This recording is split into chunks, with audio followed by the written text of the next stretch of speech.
Quick question for you. Who do you think has more fun, Blondies or Brownies? I'm gonna go with both, and what I'm gonna do is teach you how to make Blondies and Brownies using your leftover Halloween candy.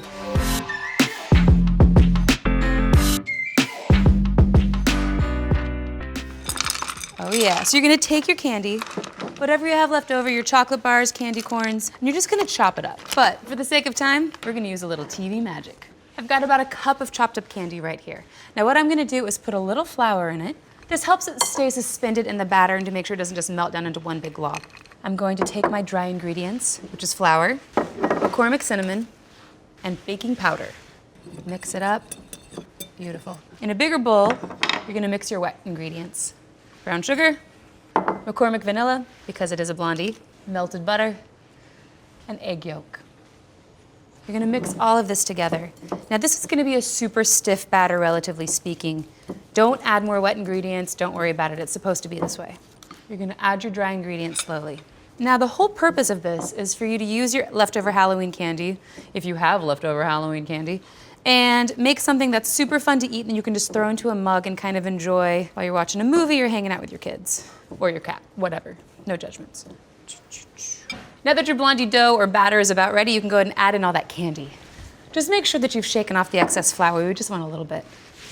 Oh yes. So in here I have peanut butter cups, some caramel chocolate bars, and candy corns. You're gonna use about a cup of chopped up candy.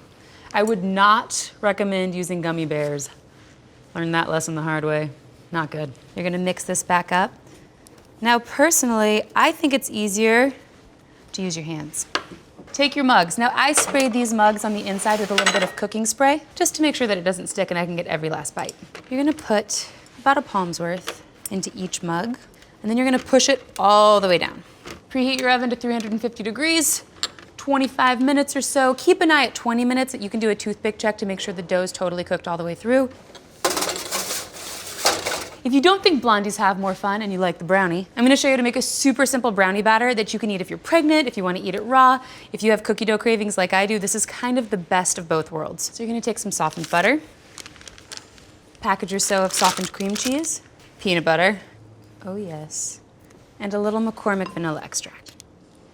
And you're gonna mix this all together. You want all of your wet ingredients to be fully incorporated before you start adding your dry.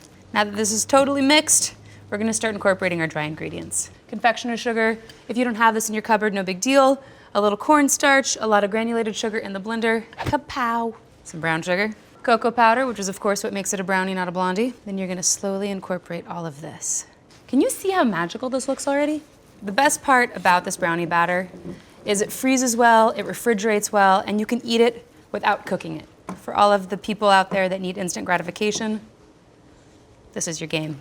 All right, from here, you're gonna add your whipped topping. Now what this does is it kind of lightens it up, it makes it a little bit fluffier, and also when you then freeze it or chill it, it's not gonna be as hard to scoop. So you're gonna fold that in. Okay, now this is almost fully incorporated. You're gonna add your little cookie mixture. This adds texture, it helps bind everything together, and who doesn't want chocolate on chocolate? Duh. Just gonna slowly mix that in. Now that this is mixed together, you can add some more of your chopped candy. You don't need to coat this one in flour, you can just dump it in. Gonna mix this together. From here, try your best not to just eat it directly out of the bowl. Give yourself a little respect. You've got two choices. You can serve it right away. You can put it into a little cute serving container like this. I also love these reusable silicone containers. They're great for frozen yogurt, ice cream, or no-bake brownie batter. This is gonna stay good for about 3 weeks in the freezer, 3 weeks in the fridge, if it lasts that long. Okay, so while these are chilling, I'm gonna clean up, and then by that time, the blondies should be ready.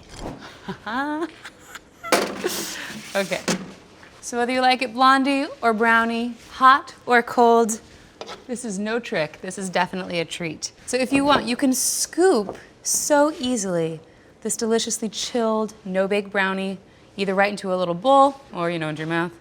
And for these ladies, a little fresh whipped cream, a spoon. These are still hot. I'd probably let them cool, but I can't wait, so. Can you see this? Can you see this amazingness? Happy every day, forget just Halloween. Oh, yes. Put a little whipped cream. Check out below for the recipes, tips, and tricks on how to make your Halloween candy into something fabulous. Mm.